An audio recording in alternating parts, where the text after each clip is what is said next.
Be sure to stretch before you steal. The moon and the sun have never looked so refreshing. And you need to fill out this form if you want to be an astronaut. We've got some of this week's weirdest and most interesting news stories coming your way right now. But before we blast off, give us a hot subscribe at The News Refresh on YouTube for news stories like these each and every day.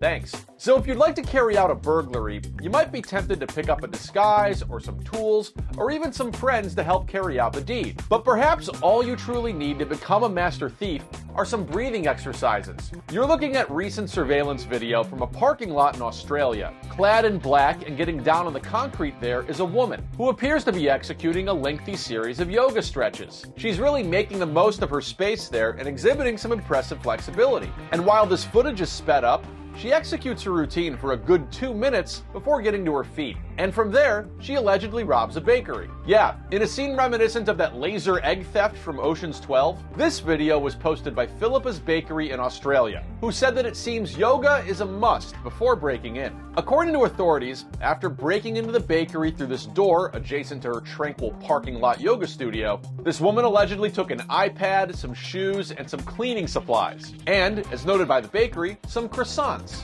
which were clearly too tempting for this flexible burglar. In the Instagram comments, Elena_banana asked, "Is this about working off the calories of the croissants before they steal them?"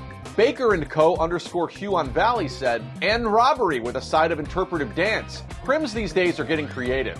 And High on Yoga observed, "I guess she missed the session where they spoke about the third yama, astaya, aka not stealing, facepalm." The suspect here was ultimately arrested and charged on several counts, and is due back in court in May. And in case she ever thinks about doing something like this again, she should probably try stealing a yoga mat, because that parking lot can't be too comfortable.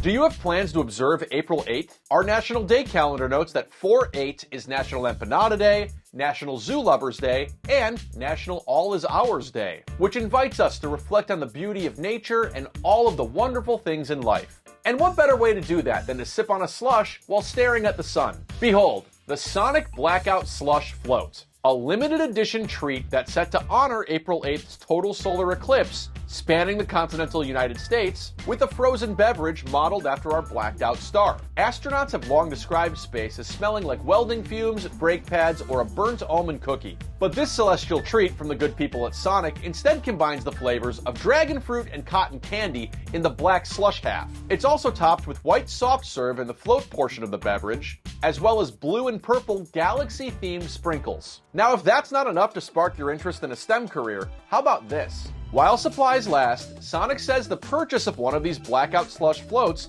will get you a complimentary pair of solar eclipse viewing glasses. As we told you before here at The News Refresh on YouTube, please subscribe, you should go get your eclipse glasses right now, as they're a hot commodity that you might not be able to find on the day of the totality. Sonic's Blackout Slush Float will be available from March 25th through May 5th. And it's worth mentioning that the next total solar eclipse visible from the US won't be until 2044. So unless you're comfortable with waiting 20 years for the chance to enjoy some frozen black dragon fruit behind a pair of free glasses, you should probably take advantage of this while you can.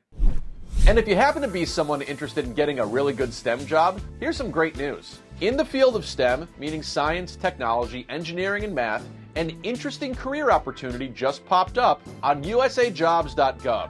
That's the federal government's employment site where Uncle Sam hires everyone from national park guides to the Bureau of Land Management's wild horse and burro compliance inspectors. And in a possible fulfillment of your third grade dreams, NASA is now accepting applications for astronauts. Yes, this is an astronaut job application for NASA's next astronaut candidates at the Johnson Space Center in Houston. And all the basic job application info you would expect is laid out here. Per the summary, astronaut candidates will spend approximately 2 years training on the basic skills required to be an astronaut: spacewalking, robotics, leadership, teamwork. Some of the major astronaut duties include conducting operations in space, including on the International Space Station and in the development and testing of future spacecraft. Oh, and how's this? The salary here is more than $150 grand, which is just comfortable enough to live in New York City as a single person, should you decide to quit being an astronaut, move to the big city, and add it to your LinkedIn profile. Okay, so does this mean it's time to clean up your resume and hope that the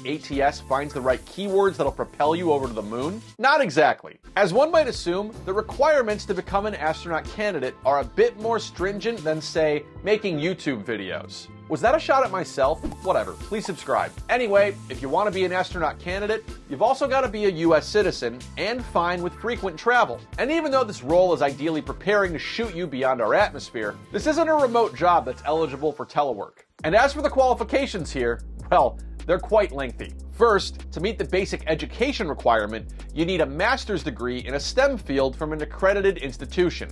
And then, to meet the sub-discipline specialized experience requirement, you need 3 years of professional experience as a pilot, doctor, scientist, or engineer. Oh, and you'll also have to pass a background test, an agency physical test, a psychiatric examination, a swimming test, and undergo long-duration mission training that can last up to 3 years. So yeah, that's a lot of required documents, experience, and brutal physical training you'll have to endure if you want to be an astronaut candidate. But hey, at least they're not asking for a cover letter. Applications are due by April 2nd, and you can find this by searching for Astronaut Candidate on usajobs.gov. Now, as NASA points out, today there are only 48 active NASA astronauts, or roughly half the number of people who have made their way in and out of the Canadian indie rock band Broken Social Scene. And only 360 NASA astronauts have been selected since 1959. And should you be accepted and become number 361, NASA says selected astronauts will help out with the International Space Station